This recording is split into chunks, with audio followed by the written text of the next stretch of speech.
Vanessa mukwano ogamba otya post tuziraba ze mutukolamu naye so njagala okubuulira nali nasuubiza omwana oyo muweerera paka wanaakowa okusoma n'agamba kati Antrita nkooye okusoma fees ndooza okimanyi bulungi ze mbadde nsooka okuwaayo fees za Seth ku ssomero essomero teri mmanja nga nze ndibanja bwe kibadde nga tannaba nagenda ku ssomero nga nawaddeyo dda fees. You get it?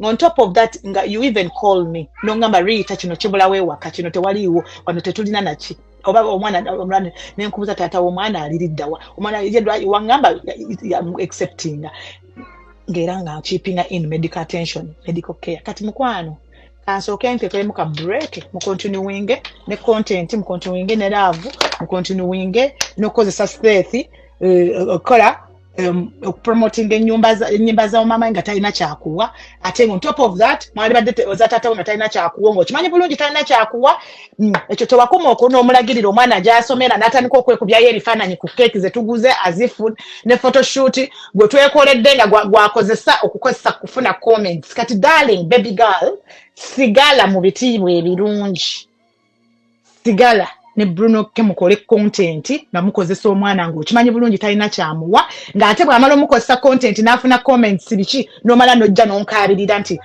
kimulwadde sonya kino kimuluma n'enkuwa ssente. It's okay. You can continue with your life. It's just like he's back. I'm so happy he's back in his life.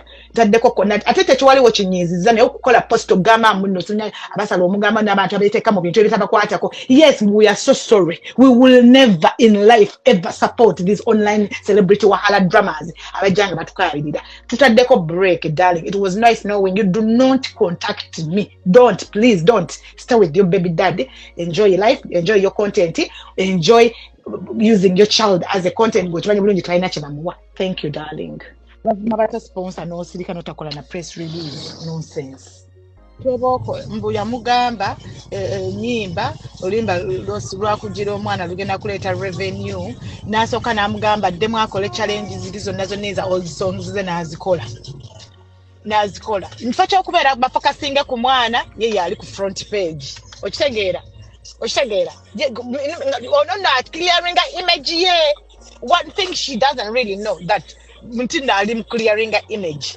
Oshegera nti Broneke yalim clearing her image ba mujeko kire ekyo kubeera spam donor. Oshegera ye yakimaze kati yamaze do clearing ne bwaba talina kyamuwadde as we talk of today's date. Ye image yamaze okubeera cleared. You get it? Categorically talina kyamuwa era talina any good intentions in her life. Oshegera ekyo omusiru mangwa yatasobola kiraba wabula ali mu nnyumba ze zino waliwo luno olw'ekinyankole yazizzeemu dazikozeemu banda ze comments nga abantu bamuwooninga nga omwana oyo Vanessa nga ali mu kuddamu bantu era gundi liri abimpede nange asooka olabe Vanessa ali mu kuddamu bantu abavuma kikulumerewa kikubuzinya kikunugune kasa siri mwana wa nnyoko biki twampedde ku call n'avaako nga talina na MBs n'agamba mbu Antrita baba asobola okuntereka 50 namugambye pardon me ontereko sinaose namugamba badde manya ate muli mukola content work sente oli mukola challenges abwe yangamba mbu revenue omanyi abantu aboogera nga zifushiza na American rapper's wife eba ex-wife nto bayimbira Davido mbu revenue anava mu luyimba. Does she even know what revenue means? Banange Katonda wanda badde manyo ba Davido nti choma yayogera nagenza okulaba nga Vanessa mbu revenue nonsense ava mu luyimba lwosimanyi okuzaala omuliro omwana ezonya biki wabula mundeke. I saw some guy here oli yali agenda otunda maleeto ye akakasajja akampinga ekikopo Posha amazina ge yakunkumudde ku kivulu ekyo ekyaba kireerezi bwazina paka chini bwakwata mu mbinamina bwakwata wansi bwakubasama bweyegayula ati nemmanyi ono si wakufumbirwa kati akyanywa bbiya w'abasajja era mu abasajja munyweze ensawo abo abaana abanywa bbiya asobola okunywa ne poloti ye nansana ku masitowa n'ogitunda akampinga obulamu bw'ensi eno nga kagamba mbu nze nywa bbiya simanyi biki mukwano nze bukyambaawo nkiddamu bukyambaawo sikombanga ku bbiya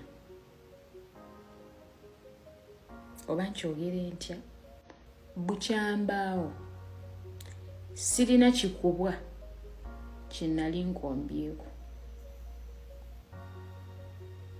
bukyambaawo sinywanga ku mwenge sinywanga ku wine sinywanga ku champagne sinywanga ku shisha sinywanga ku njaga sinywanga ku mindi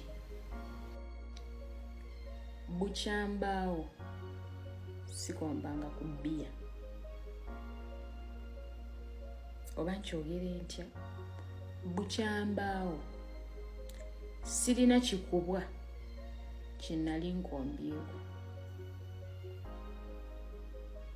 bukyambaawo sinywanga ku mwenge sinywanga ku wine sinywanga ku champagne sinywanga ku shisha sinywanga ku njaga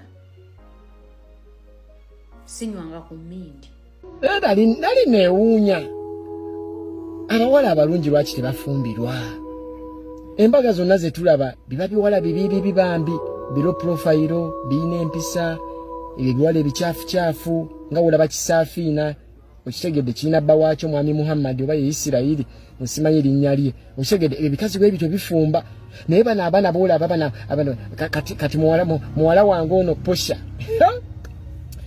waliwo ababadde n'essuubi nga balowooza posha nti essaawa yonna agenda fumbirwa ntwala omukisa okubategeeza posha si wa leero si wa nkya si wa luli